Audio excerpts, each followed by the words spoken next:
tal? Bienvenidos una vez más a Tiempo para Aprender, del curso de Historia, Geografía y Economía de quinto de secundaria, el programa que te ayuda a reforzar mejor los temas que aprendes en el cole. Gracias a USMP TV, aprende con todo. Hoy en día existen diversos movimientos sociales, por ejemplo, movimientos que están en defensa de los animales, movimientos que están en contra del aborto y movimientos que están en defensa del medio ambiente.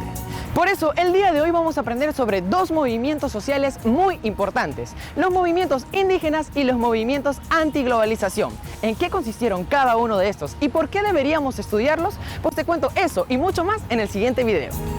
Hace aproximadamente 14.000 años, tribus provenientes de Asia y Oceanía comenzaron a llegar a territorio americano, creándose varios pueblos indígenas con idiomas, culturas y estilos de vida muy característicos. Por ejemplo, los Aymara, los Iquitu, los Muniche y así un montón de pueblos indígenas en Perú y toda América.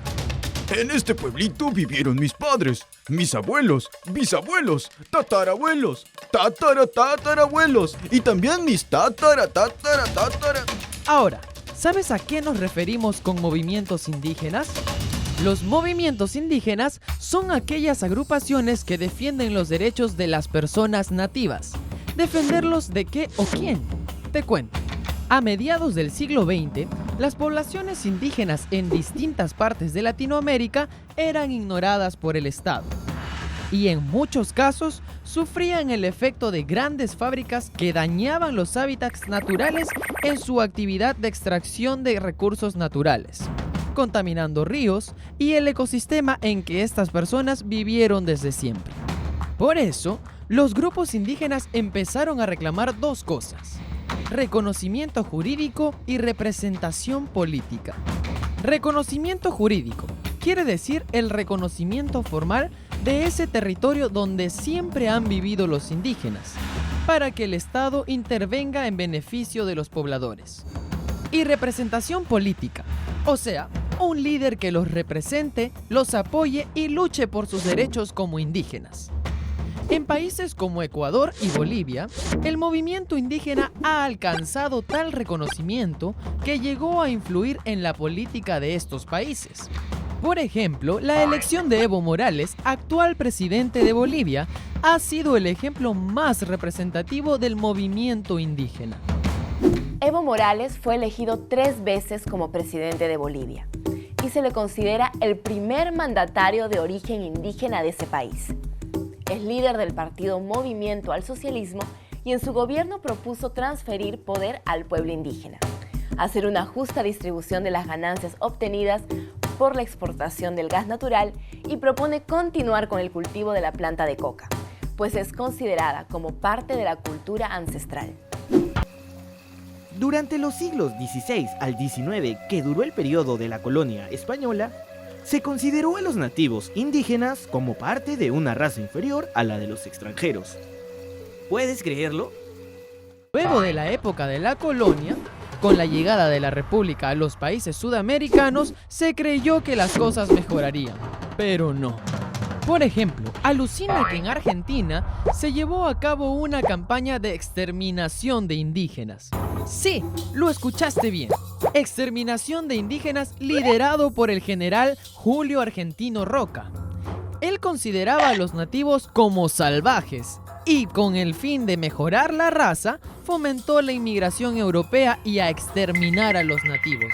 ¡Imagínate! ¿Sabes quién es Rigoberta Menchú Tum? Es una lideresa indígena quiché de Guatemala, que durante muchos años estuvo al frente de luchas sociales de su país. Trayectoria que fue reconocida en el año 1992 con el Premio Nobel de la Paz. Rigoberta Menchú, desde muy jovencita se involucró en luchar por los derechos de los indígenas de su país, lo que le valió la persecución y que la saquen a la fuerza de su país. Sin embargo, todos sus esfuerzos a lo largo de su vida le abrieron oportunidades, pues en 1996 fue nombrada embajadora de buena voluntad de la ONU.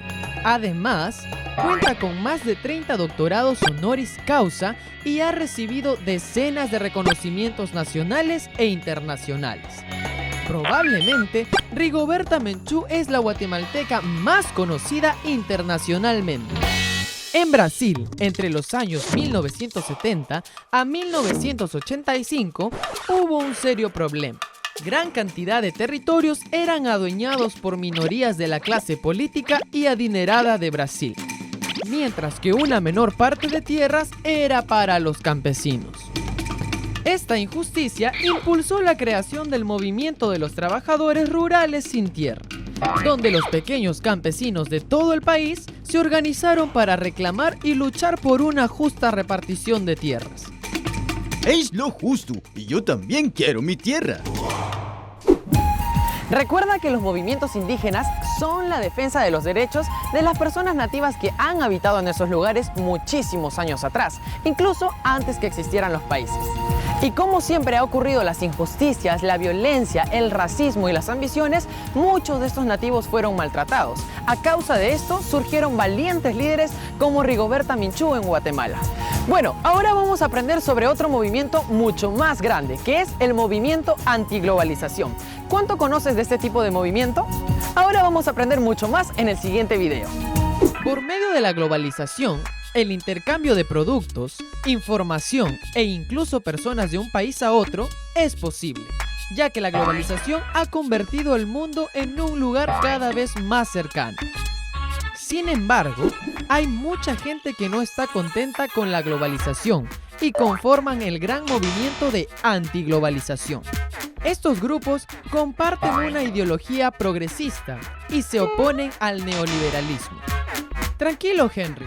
Para que lo entiendas mejor, el progresismo busca el beneficio integral de las personas, buscando un ambiente de igualdad, libertad y justicia para todos. El neoliberalismo es una corriente política y económica donde las empresas privadas tienen más beneficios e intervenciones en la sociedad que el mismo Estado, ya que el neoliberalismo promueve el libre comercio en general, la reducción del gasto público y donde las empresas privadas asumen las funciones que le corresponden al Estado. ¿Recuerdas alguna de ellas? Por ejemplo, salud pública, educación, vivienda, trabajo, entre otros. En 1999, en la ciudad de Seattle, en Estados Unidos, 50,000 manifestantes salieron a las calles y consiguieron fracasar la Cumbre Mundial de Comercio. ¿Y por qué te cuento de esta protesta? Porque a este evento se le considera el punto de partida de los movimientos antiglobalización del planeta. Ahora, ¿quiénes conforman estos grupos antiglobalización? Lo conforman personas de distintas edades y procedencias, aquellas que tienen tendencias anticapitalistas y ecologistas.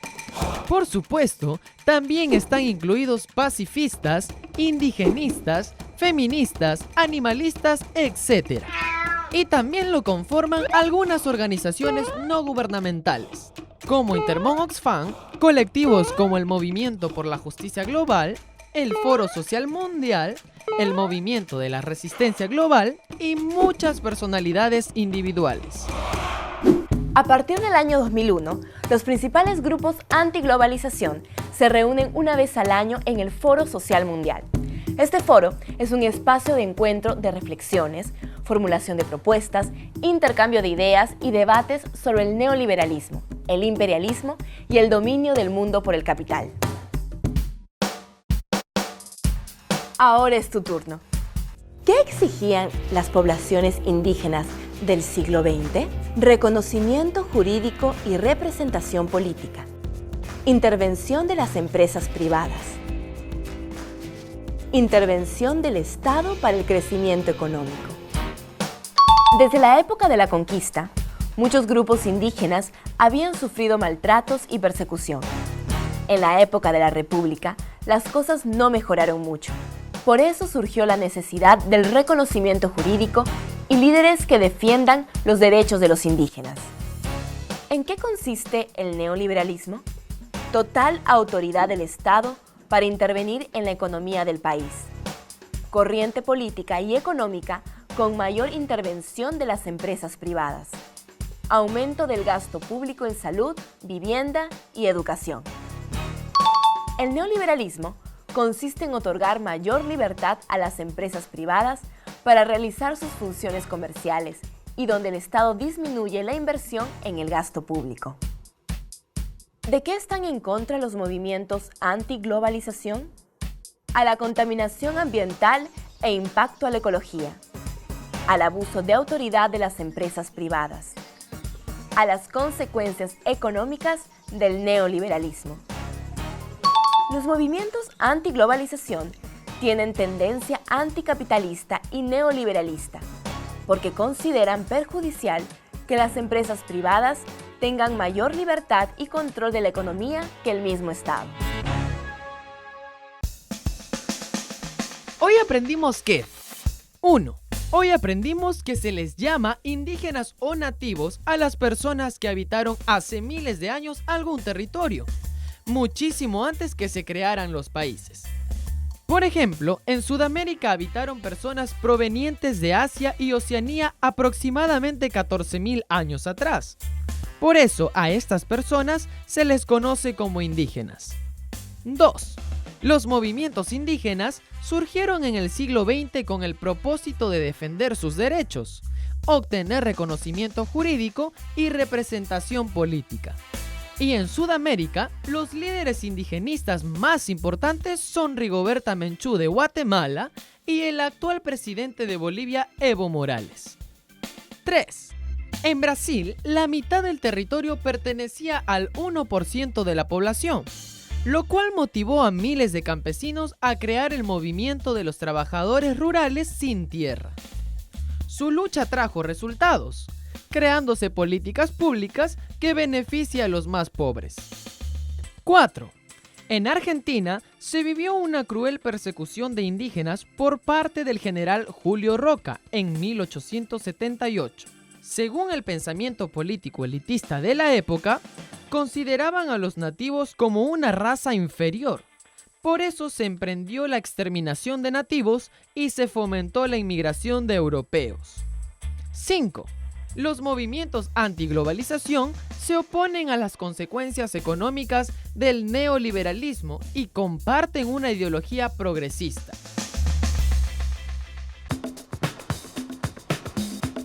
Los movimientos a favor de los indígenas es una buena causa.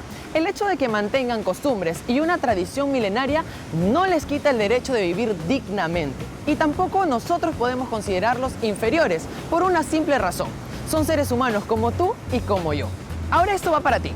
¿Cuáles son los aspectos positivos y negativos de la globalización? ¿Alguna vez te hiciste esta pregunta?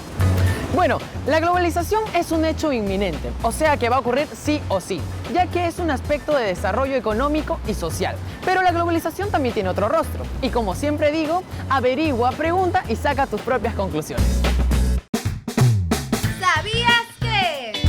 Según el Ministerio de Cultura, actualmente se tiene registrados 55 pueblos indígenas en todo nuestro país.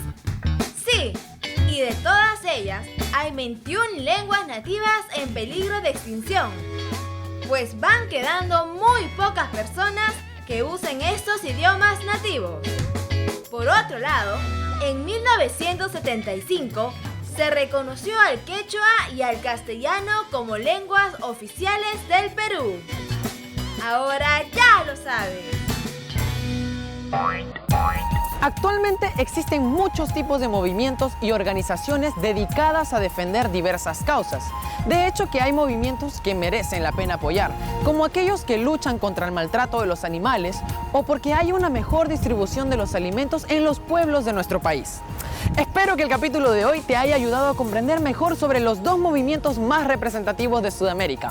No te olvides de chequear nuestra página de Facebook, Sácate un 20 y nos vemos en una próxima, solo por aquí. Tiempo para aprender por USMP TV. Aprende con todo. ¡Chao!